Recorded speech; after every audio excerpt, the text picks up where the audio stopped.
हरियाणा की हर अपडेट के लिए बेल आइकन दबाएं और सब्सक्राइब करें STV हरियाणा न्यूज। कृषि मंत्री जेपी दलाल हमारे साथ हैं और हम जो आप जानते हैं कि बड़ौदा उपचुनाव हुआ है वहां से शुरुआत करेंगे। कई मुद्दों पर उनसे बात करेंगे क्योंकि नतीजे 10 तारीख को आने हैं, गन्ना 10 तारीख को होना है। तो उससे पहले अब भाजपा के पास क्या फीडबैक है और इस सीट को लेकर क्या स्थिति वे माप रही है। दलाल साहब नमस्कार। जी राकेश जी नमस्कार। जनाब, ये बड़ौदा जो सीट के नतीजे हैं 10 तारीख को आ जाएंगे, उसकी पूर्व संध्या पर हम आपसे बात करना चाहते हैं कि अब भाजपा को क्या लगता है। नहीं, हम तो निश्चित तौर पर जीते हुए हैं क्योंकि जबरदस्त जन समर्थन मिला है हमें।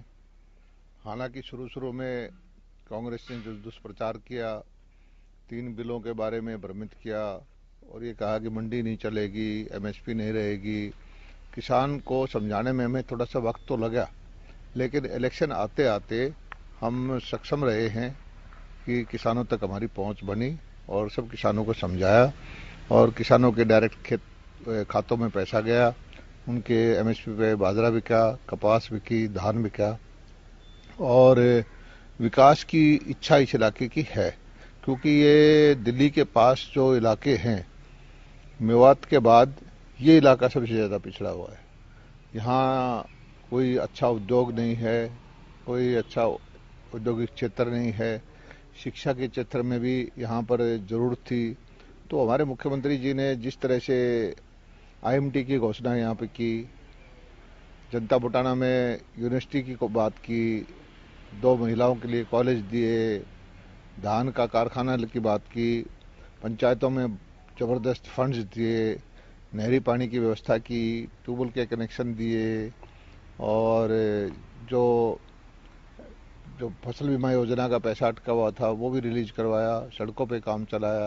वो लोगों को दिखाई दिया कि काम करने वाली सरकार हो तो उसका परिणाम बड़ा सुखद होता है। दलाल साहब, क्योंकि आपकी सरकार को भी अब रिपीट कर रही है सरकार, और आपने कहा कि ये जो है मेवात के बाद सबसे पिछड़ा इलाका जो है बड़ौदा रहा।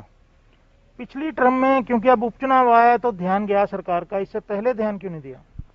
देखिए, सरकार के पास तो 90 विधायक हैं, सभी अपने अपने इलाकों की विकास की कोशिश करते हैं और हमारे मुख्यमंत्री जी बगैर भेदभाव के विकास करते भी हैं। लेकिन विधायक का अपना रोल होता है। अगर अनुकूल विधायक है, सक्षम विधायक है, काम करवाने की इच्छा रखने वाला विधायक है तो ज़्यादा विकास हो जाता है। और कुछ दूसरी पार्टी का विधायक हो और पार्टी की नीति पे चले कि भी अगर विकास करेंगे तो भाजपा को लाभ मिल जाएगा, अगर इस तरह की सोच रखने वाले विधायक भी होते हैं तो उससे इलाका पिछड़ जाता है। दुर्भाग्य से यहाँ पर भाजपा का विधायक कभी नहीं जीता। तो बार आपको लगता है कमल खिलेगा? निश्चित तौर पे कमल खिलेगा क्योंकि जो लोगों की आकांक्षाएं दिखाई दी, जिस तरह से वोटिंग हुई और जिस तरह से ट्रेंड हमारा जो अपना सर्वेक्षण है उसके अनुसार जो है हमें बहुत उम्मीद है कि यहाँ विकास भी होगा, अनुकूल विधायक भी होगा और हमारे जो कैंडिडेट थे, हमारे हर चीज़ में हमारा पलड़ा भारी है। राष्ट्रीय स्तर पर देखें तो राहुल गांधी जी और मोदी जी का कोई मुकाबला नहीं है। प्रदेश स्तर पर देखें तो मनोहर लाल जी जैसे ईमानदार मुख्यमंत्री मिले हुए हैं हमें। कैंडिडेट की देखेंगे तो एक पद्मश्री, अंतर्राष्ट्रीय पहलवान, ओलंपियन, कॉमनवेल्थ गेम, सब तरह से जो भारत के तिरंगे की शान है, ऐसे हमारे कैंडिडेट थे। और दूसरे कैंडिडेट को तो हमें पता लगा है कि फार्म ही नहीं भरना आया, फार्म में बहुत सारी कमियां हैं, तो उसका दोनों कैंडिडेट्स का भी कोई मुकाबला लगता नहीं। दलाल साहब, अब क्योंकि मतदान हो चुका है, सारी चीजें, क्योंकि अब तो मतगणना होनी है, अगर हम आपसे बिल्कुल सच्चाई पे या आपकी फीडबैक के आधार पर पूछें तो कितने मतों के अंतर से आपको लगता है कि पहलवान वहां से विजयी होंगे? देखिए, हमारे जीत का सबसे पहले तो क्या है कि हारती हुई पार्टी ज्यादा शोर करती है। कांग्रेस ने जिस तरह से इलेक्शन से 3 दिन पहले कांग्रेस को आभास हो गया कि वो हार रही है और उसने हल्ला शुरू कर दिया कि जी शराब बट गई है या सिलेंडर बट गए हैं या पैसे बट गए हैं। जो ओछी हरकतें कांग्रेस अपने कार्यकाल में करती आई वो सारे लांछन हमारे ऊपर लगाए। हालांकि हमने बिल्कुल फ्री एंड फेयर इलेक्शन करवाया है और उससे भी वो संतुष्ट नहीं हुए।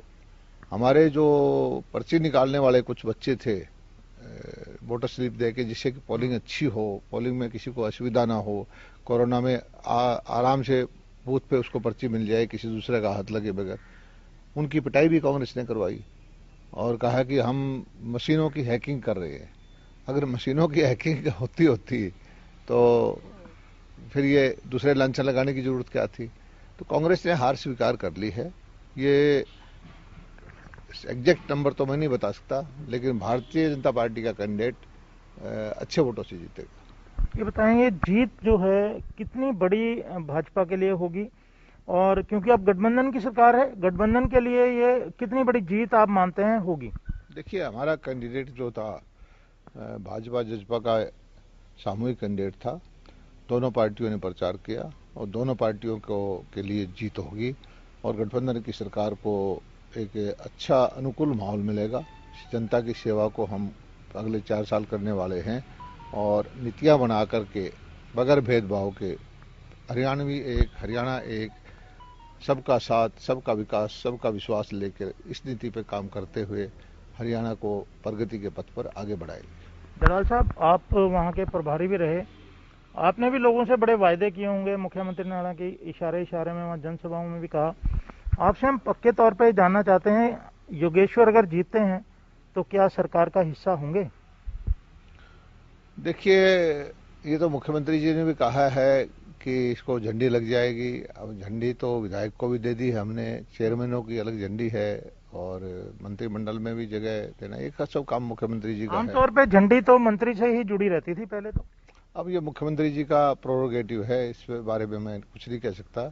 और अगर हो तो अच्छा है। योगेश्वर एक सक्षम, योग्य, मेहनती, कर्मठ और देश का नाम आगे बढ़ाने वाले उम्मीदवार हैं और मुझे लगता है कि योगेश्वर बड़ौदा की जनता की अच्छी सेवा करेगी। बड़ौदा से हटके अब हम और सवाल करते हैं। हाल ही में विधानसभा सेशन होकर हटा है, कांग्रेस लगातार आरोप लगा रही है कि भाजपा और जजपा को ये भय था कि कहीं जो है भाजपा के और जजपा के विधायक कृषि कानूनों के विरुद्ध ना बोलें, जिसके चलते जो है वहां पर वोटिंग नहीं करवाई गई और सरकारी जो संकल्प लाया गया वो लाया गया ताकि इस स्थिति से बच पाए।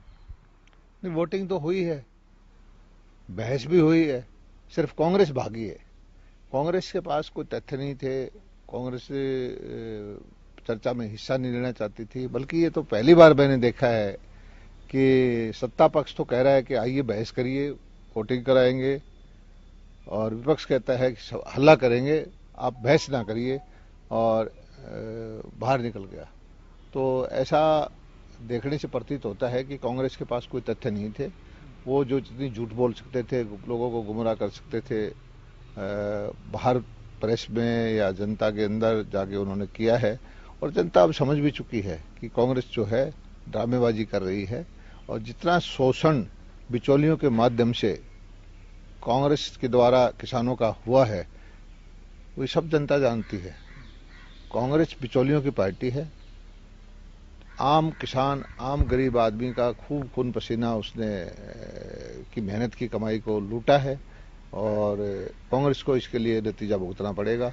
और कांग्रेस जो है चर्चा से बाहर भाग गई, कहने के लिए उसके पास कुछ भी नहीं है। और पहले तो कहती थी कि हाउस में बोलने नहीं दिया गया। ये पहली बार देखा है कि सत्ता पक्ष कह रहा है कि आओ चर्चा करो और कांग्रेस कहती है कि हम चर्चा नहीं करेंगे। अब चर्चा उनके पास कुछ होता बोलने के लिए तो चर्चा करते। एक ये जहरीली शराब की वजह से लगातार मौतें जो हैं बढ़ती जा रही हैं। बतौर मंत्री, क्योंकि आप पर भी अब उतनी जिम्मेवारी है कि प्रदेश में सब कुछ सही रहे, तो क्या ये जो जांच आप जानते हैं कि मांगते हैं कि और तेज होनी चाहिए ताकि जो दोषी हैं पकड़े जाएं और ये जो इसका व्यापार है जो देसी शराब का या ये जो भट्टी वाली शराब का और ना फैले? ये बड़ा दुर्भाग्यपूर्ण है, किसी की भी जान जहरीली शराब से जाए और जो भी कल्प्रिट है उसको कानून के द्वारा सख्त सजा मिलनी चाहिए। ये मुझे उम्मीद भी है और हमारे गृह मंत्री जी ने हाउस के अंदर भी बोल दिया है कि दोषी कोई भी हो, कितना भी बड़ा हो, कैसा भी हो, उसको बख्शा नहीं जाएगा, उसको सजा जरूर मिलेगी। एक ये दलाल साहब, आपके महकमे से संबंधित बात है, आप लोगों ने जोर भी बड़ा लगाया कि किसान पराली ना जलाएं, लेकिन आप लगातार देख रहे होंगे कि पराली जलाने के मामले जो हैं इस साल भी काफ़ी आए हैं। एक तो ये बताएं कि क्या जानकारी है कि कितने मामले जो हैं किसानों के ऐसे जो पराली जलाते हैं कितने दर्ज किए गए, और अभी जो है पराली ना जलाएं उसके लिए क्या किया जा रहा है? देखिए, पराली जलाने की जितनी भी घटनाएं होती हैं वो आजकल सैटेलाइट के द्वारा उनकी मैपिंग होती है। हर साल पराली जलाने की घटनाएं हमारे यहाँ कम होती जा रही है। हरियाणा सरकार ने बहुत सारे कदम बढ़ाए हैं।